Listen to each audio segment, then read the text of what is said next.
Good morning, dear students. See, in the last class, we have discussed about the schemas for multidimensional data models. That is, we have seen what is that is star schema, and then what is snowflake schema. First one is star schema. Okay, and then we have seen what is a snowflake schema, and then third one is fact constellation schema. Okay, so till this we have studied in the last class. Now coming to the next topic, that is difference between the data warehouse and a data mart. See, already I explained this topic. See, already in the data warehouse models. That is, we have seen three different kinds of data warehouse models. In that, enterprise warehouse, and second one is data mart. Okay, so in that already explained all these details. I'll just again repeat that.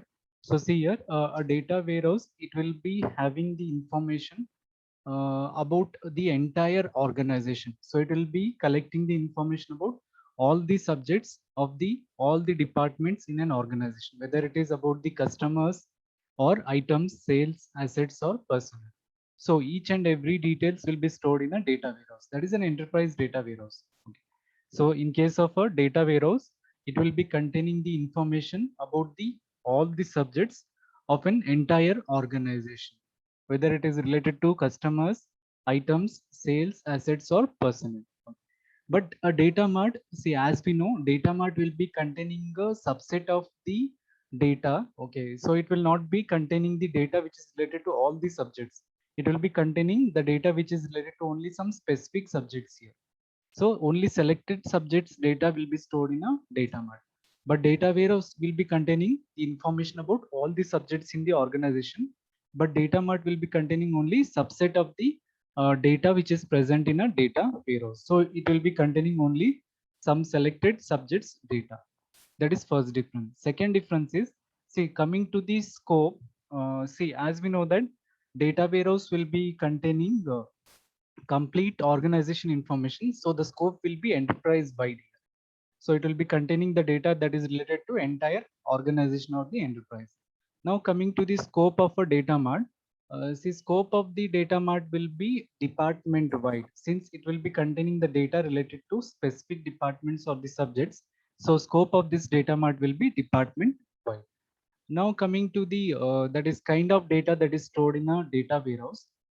See, in case of data warehouse, it will be containing both detailed data and the summarized data. So both the detailed and summarized data will be stored in a database. In case of data mart, say data mart will be containing only a subset of data. So only it will be containing only summarized data. So summarized data will be stored in a data mart, but both the detailed and summarized data will be stored in a data warehouse. Now coming to the size, see, size of a data warehouse will be normally, since the size of the data warehouse will be larger here, normally in terms of gigabytes to hundreds of gigabytes, or even terabytes or beyond that also, the size of the data warehouse is going to vary. So since it is going to contain a large quantity of data, so data warehouse size will be normally in terms of few gigabytes or hundreds of gigabytes or terabytes or beyond 1 terabyte. Now coming to a data mart, since the data mart contain only a less data, so size of this data mart will be less than a GB here. Okay. Next one is about the implementation. See, in order to implement the data warehouse, normally we'll be using traditional mainframe computers, or we can use the super servers or parallel computers. See, already I explained these in the that is data warehouse models topic. So I'm just repeating that again here. See, in order to implement an enterprise data warehouse, normally we will be using traditional mainframe computers or super servers we can use, or we can go for the parallel architectures. Okay. In order to implement a data mart, see, either we can use the low-cost departmental servers like Unix or Linux systems, or we can go for the Windows-based that is departmental servers also.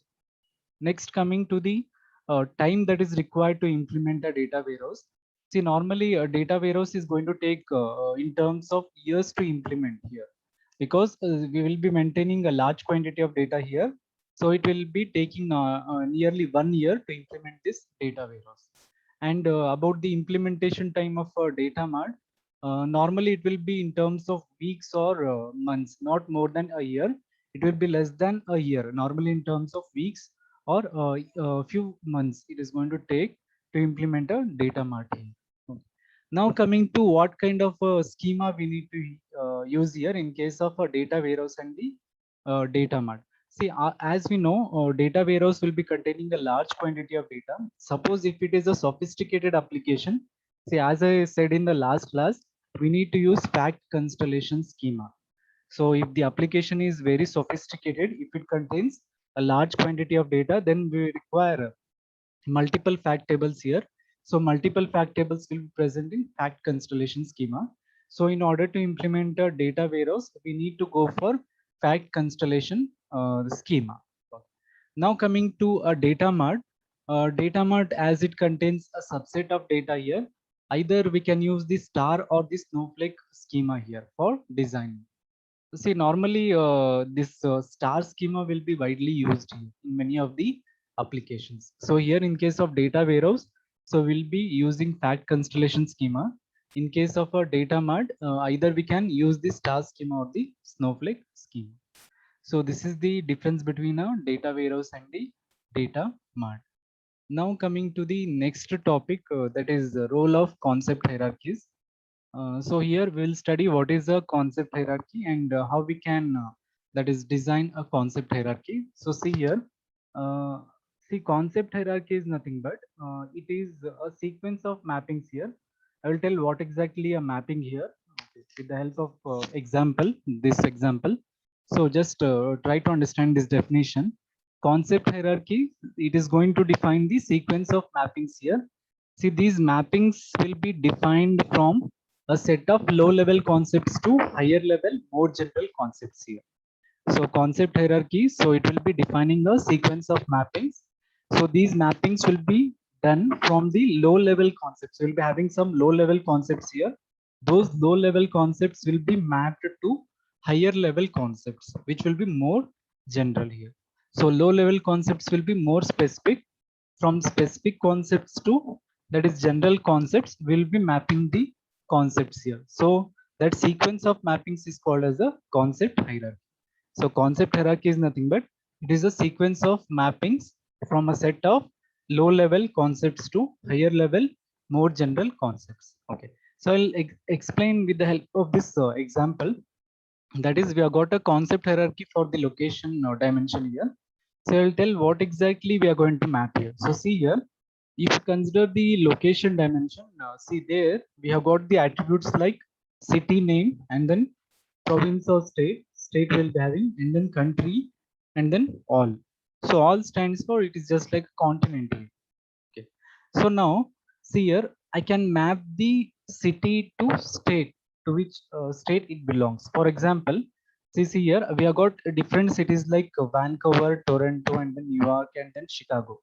So I can map the Vancouver to British Columbia and then Toronto to Ontario, and then New York can be mapped to the state New York, and then Chicago to Illinois. So these cities are mapped to state. So we are mapping this low level concept, that is city, to the higher level concept. So higher level concept is state. So cities can be mapped to state. So in the same way, states can be mapped to country. So this British Columbia can be mapped to Canada, and then New York can be mapped to USA. So states are mapped to that is country. Okay. So these set of mappings, so it is going to define a concept hierarchy here. So the way in which we have defined these mappings, that is from low level concepts to higher level concepts. So these set of mappings, they are going to define a concept hierarchy. So concept hierarchy is nothing but, see, it is a sequence of mappings from a set of low level concepts to higher level concepts which are more general here. So in this example, see, we have defined a concept hierarchy for the dimension location. Okay, so in case of location dimension, we have got the different attributes like city, and then province or state, and then country, and then we have got all here. So here what we can do is we can map the cities to states. Okay, so this Vancouver can be mapped to British Columbia, and then Toronto to Ontario. So each of the cities can be mapped to their corresponding states. So in the same way, each of the states can be mapped to their corresponding countries. So these set of mappings, they are going to form a that is concept hierarchy for this dimension location. Okay. So now coming to see that is one more thing, that is about the types of concept hierarchies here. See, normally in case of concept hierarchies, we have got two kinds of concept hierarchies here. So one is called as a total order and second one is called as a partial order.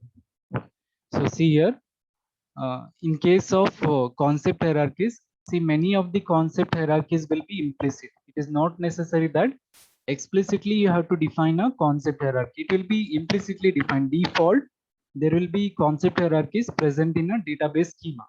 So these default, that is concept hierarchies, so they have been classified into two categories here. One is called as a total order and second one is called as a partial order.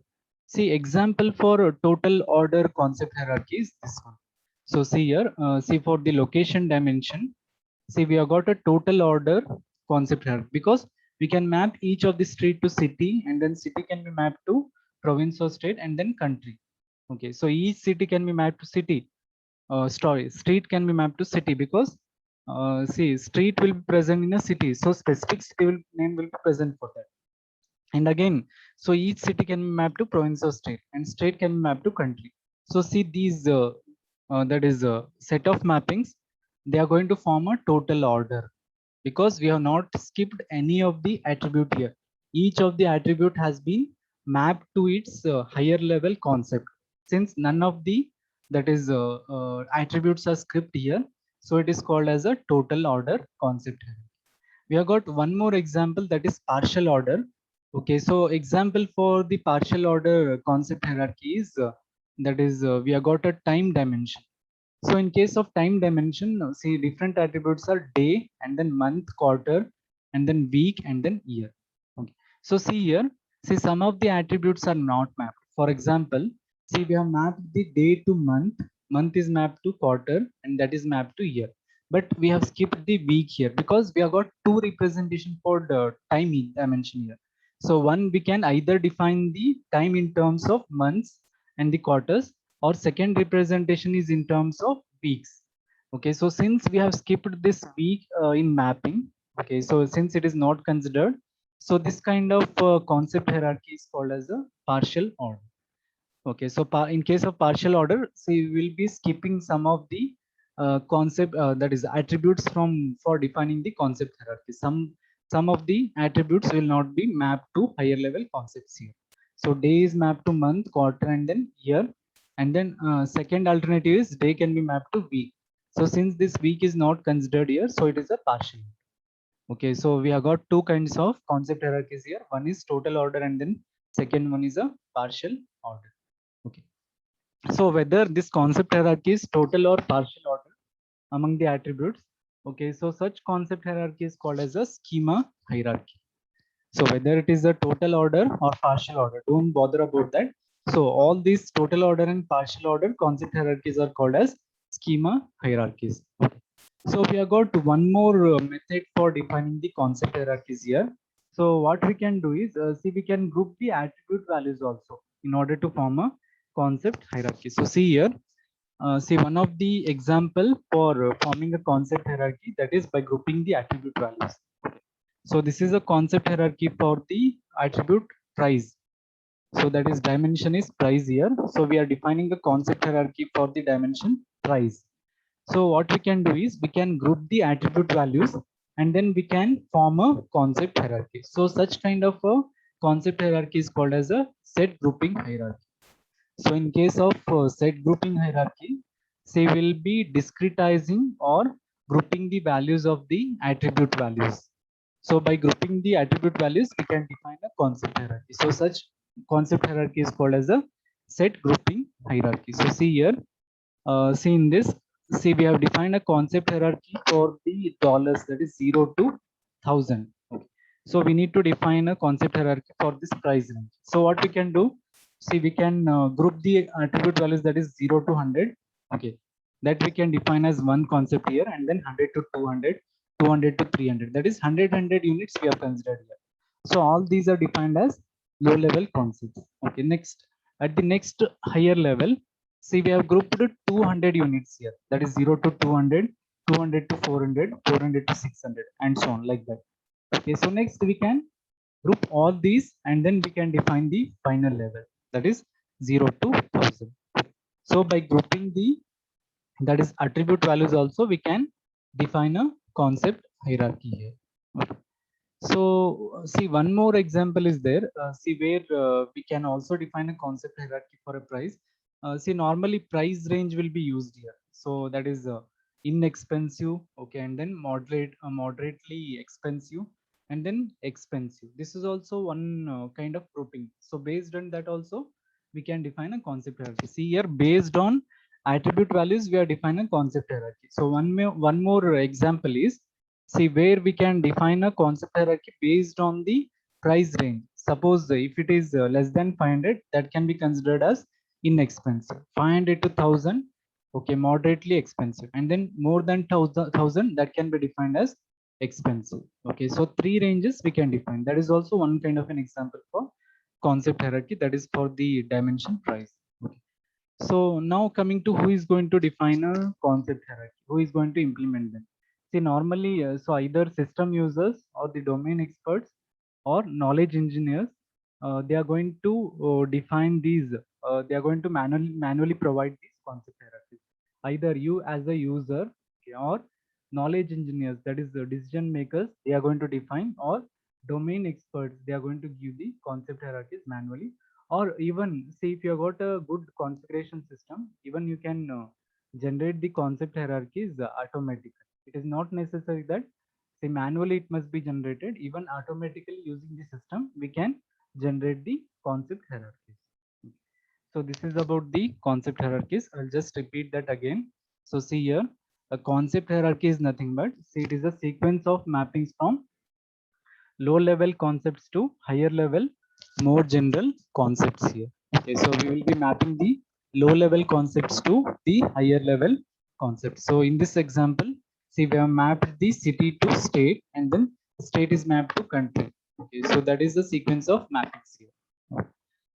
Next, coming to the types of concept hierarchies. See, mainly we have got two types of concept hierarchies here. So one is total order, and second one is a partial order. So in case of total order, all the low level concepts will be mapped to their immediate higher level concepts. Will not skip any of the concepts here in the mapping. See, example is that is location, that is concept hierarchy only. Street is mapped to city, and then city is mapped to state, and then state is mapped to country. All the lower level concepts are mapped to higher level concepts. And one more type of a concept hierarchy is that is partial order. So in case of partial order, some of the low level concepts will be skipped in the mapping process. So see here, see, we have mapped the day to month, and then month is mapped to quarter, and then year. But see, week is skipped here. We have not considered the week in this mapping process. Okay. So this is the example for partial order.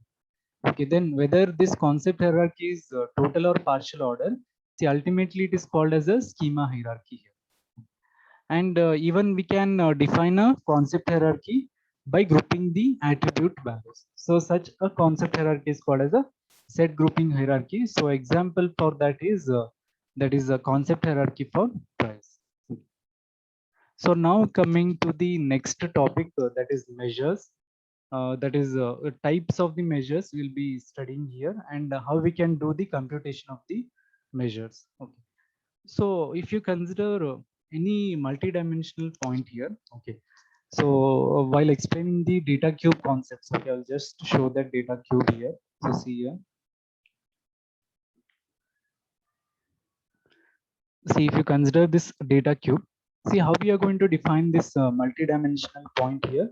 See, if you consider any point on this data cube, so it is a three-dimensional data cube here. Any point on this data cube is defined by three attribute value pairs here. So what are those attributes? One is time, and second one is location, and then third one is, that is, item. So this point, so it is going to define the time and also location and then item. See, all these three attribute value pairs are defined for this any multi-dimensional point. For example, this one, for this one, see, time is Q3, okay, and then item type is computer, and then location is, see, for this location will be Toronto. Okay, so like that, see, we have defined a point here, multi-dimensional point. So any point on a multi-dimensional data model, see, it will be defined by considering the attribute value pairs here. So that is a multi-dimensional data point. Okay. So now, see, while performing the calculation here, see, we will be using one kind of a parameter here that is called as a measure. So measure is nothing but it is a numerical function, say, which we can calculate or evaluate in each of the point in a data cube. So if you consider any point in a multidimensional that is the data model, see that point, it will be defined by a set of dimension value pairs here. So for example, see, as I shown you in the previous, that is example, see, we have got one point here. So see here, time for that is Q1, location is Vancouver, and then item is computer here. This is one point. So suppose, see, if you use a measure here, see, with the help of a measure, see, I can perform the calculation here. So in order to compute, I will be using one parameter that is called as a measure. So this measure is nothing but, see, it is a numerical function. See, using this numerical function, I can perform the calculation on each of the point here. On any point, I can perform the computation or I can perform the calculations here. So that is called as a measure. Now, how we are going to find the measure value? So what is the result you are going to get after performing this calculation? See, normally this measure value, see, it is calculated by aggregating the data that is corresponding to these dimension value pairs. So we'll be aggregating these values. Okay, so corresponding these to these dimension value pairs for these dimensions. Okay, and then the values will be considering the aggregation. Okay, that aggregated result will be considered as a measure value here. See, once you perform the computation that is using measure, that is a numerical function here. So you'll be finding a measure value. So what is the result you're going to get? The result which you're going to get will be the result after performing the aggregation here. So aggregate functions will be used here. So aggregation is just like summing. For example, if you find your aggregate of the marks, that is from starting from first sem to until your fifth semester. Okay. So what you're going to do, you will be adding these semester marks and then divided by 5, okay, or total number of marks. So that is aggregate. Okay. So in the same way, so here we'll be considering the aggregation of the values of these dimension value pairs. So that aggregation will be considered as the result of executing this measure at that point. Okay. So that is called as computation. So now coming to the types of measures here. See, normally we have got three different types of measures here. So one is distributive measure, and second one is algebraic measure, and third one is holistic measure. Okay. So I'll explain what is this distributive measure. Okay, and then algebraic measure and the holistic measure now. Okay. So see here, distributive measure is nothing but say we'll be performing the calculations in a distributive manner. Okay. So for example, if you have got n sets here, see, I will divide this. For example, if you have got a data that contains n sets, okay, I will divide that data into a total n sets here. Okay. And then I will apply the aggregate function to each of these n sets. See, final value which I am going to get after applying that function, that I will be aggregating. Okay. So that aggregated data and the result which you have got by performing the operation on the complete data, they must be same here. Okay. So if you have done the calculation like that, then that measure is called as distributive. So in case of distributive measure, see, you will be having a complete data. That complete data will be divided into n sets here. So for example, if you got 10 elements in a data, so what I'm going to do is, see, I will be dividing that data into individual sets, 1, 2, 3, and so on up to 10. So then I will be performing the calculation on each of the sets here. On set 1, I will perform the same calculation using the aggregate function on set 2 and then on set 10. Okay. So after performing the calculation, then I will aggregate the results from all these sets. See, once you aggregate that result, the result which you have got, it must be equal to the result which you have applied on the complete data. If both the results are same, then the calculation is done using aggregate function that is distributive. Okay. So in case of distributive aggregate function, okay, so calculation will be done like this. So if you got a data here, that data will be divided into n sets here, and then we will we'll apply the function to each of these n sets or the partitions here. Then we will aggregate all these n results. If the result that is obtained by aggregating these, if it is equal to the result of the complete data, then we are going to say that we have done the calculation using distributive function. So one more example for that is distributive measure is sum. Okay. See, for example, if you have got a data cube, see what we can do is we can divide this data cube into number of subcubes here, and on each of the subcube we can perform the sum operation, and then we will consider the aggregate. So if you consider the aggregate of the sum operations, see if it is equal to the sum on the complete cube, then we are going to say that we have applied the distributive aggregate function.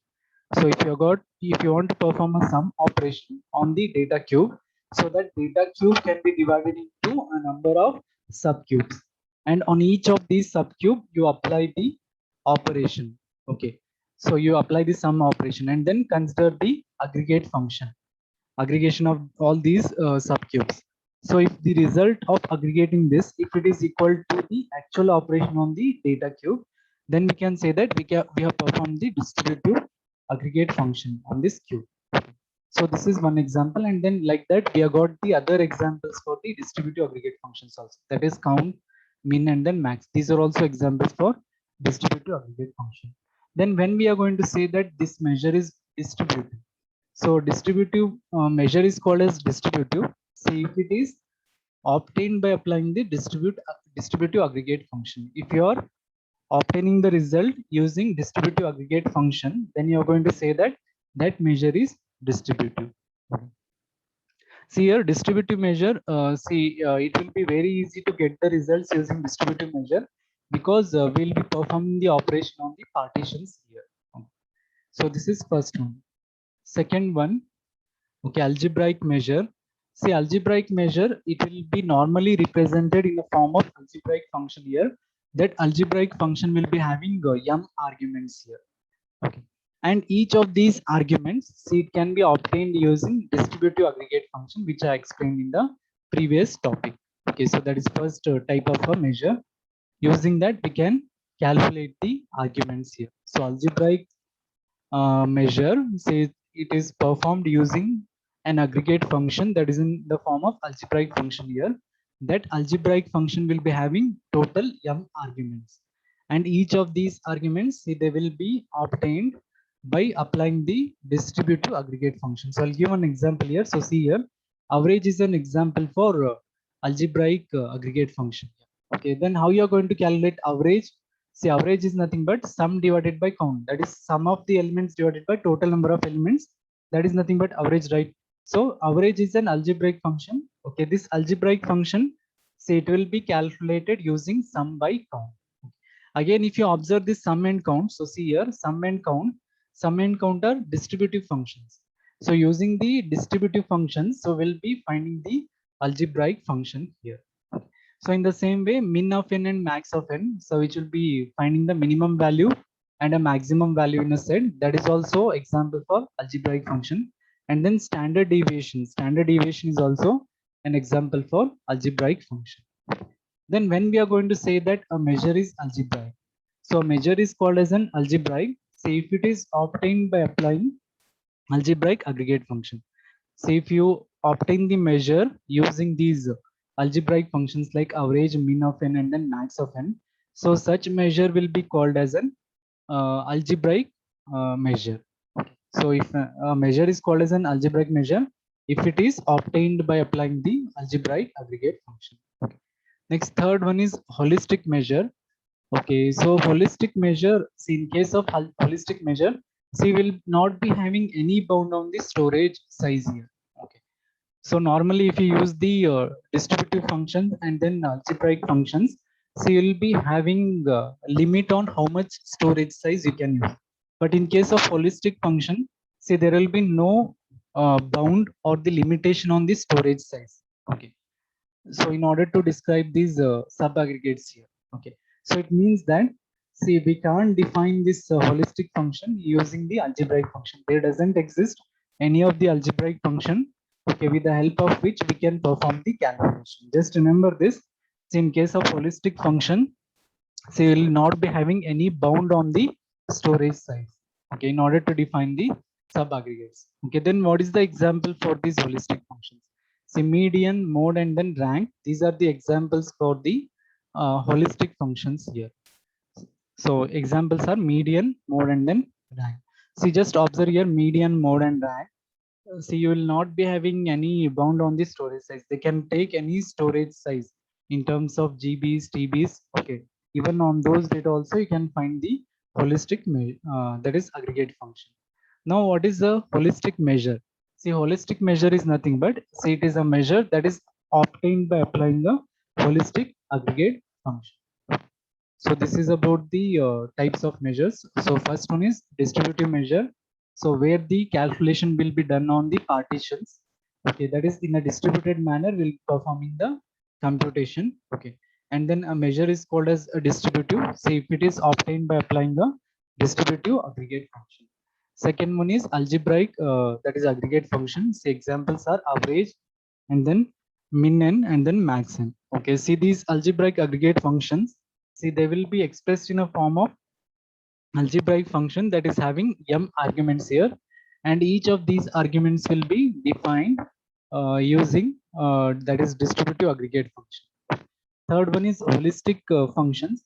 So in case of holistic functions, you will not be having a bound or a limit on the storage size, okay, which is required to subaggregate here. Even you can perform the computations that is larger than a TB of size. Okay, so examples are median, mode, and then rank. Then measure is called as holistic. See if it is obtained by applying the holistic aggregate function. Okay. So this is about the types of measures. Okay. So next topic, so better I will discuss in the next